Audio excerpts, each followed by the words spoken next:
इकडे हे दोघं जण निकी आणि अरबाज या दोघांबद्दल बोलतायत आणि ते ही डीपी दादांना का गोष्टी पर्सनली सांगितल्या म्हणून. चला तर बघूयात नेमकं काय डिस्कशन आहे.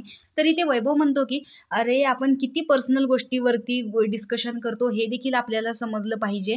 म्हणजे जर डीपी भाऊंना हा जर सांगत असेल बघा त्यावेळेस असं झालेलं, तो मुद्दा हा होता, असं पूर्ण एक्सप्लेन करून सांगतोय, तर आम्ही तुझ्या वेळेस इंटरफेअर करत होतो, म्हणजे अरबाजच्या गोष्टीत इंटरफेअर करत होतो कारण अरबाजची आम्हाला काळजी होती म्हणून त्यावेळेस आम्ही याच्या पर्सनल गोष्टींमध्ये बोलत होतो.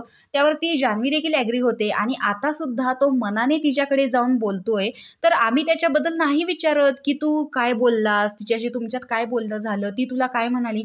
आम्ही आता या पर्सनल गोष्टीमध्ये इंटरफेअर नाही करत कारण आम्हाला आता त्याचं घेणं देणंच नाही, असं इकडे जान्हवी सांगत असते. तर वैभवला देखील तिचं हे म्हणणं पटलेलं असतं कारण आता अरबाज निकी सोबत काय बोलतो, निकी अरबाज सोबत काय बोलते, या कोणत्याच गोष्टीबद्दल त्या दोघांना काही घेणं देणं नाहीये.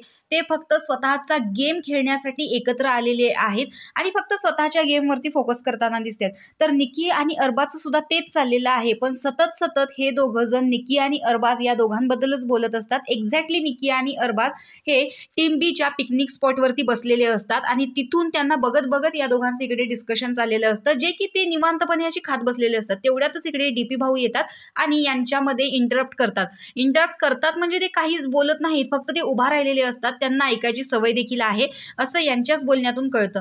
तर अशा प्रकारे निकी आणि अरबाज सततच जान्हवी आणि वैभव यांच्या टार्गेटवरती असताना दिसतात. म्हणजे यांचा गेम जो आहे तो फक्त निकीच्या अवतीभोवती फिरतोय आणि अरबाज आहे म्हणून त्याला देखील हे वाईटच बोलतात. तर तुम्हाला जान्हवी आणि वैभव या दोघांचा गेम आवडतो का निकी आणि अरबाज या दोघांचा गेम आवडतो? तुमची आवडती जोडी कोणती हे कमेंट बॉक्समध्ये सांगायला विसरू नका. अशाच बिग बॉसच्या नवनवीन अपडेटसाठी आपल्या चॅनेलला सबस्क्राईब करा. तोपर्यंत बाय.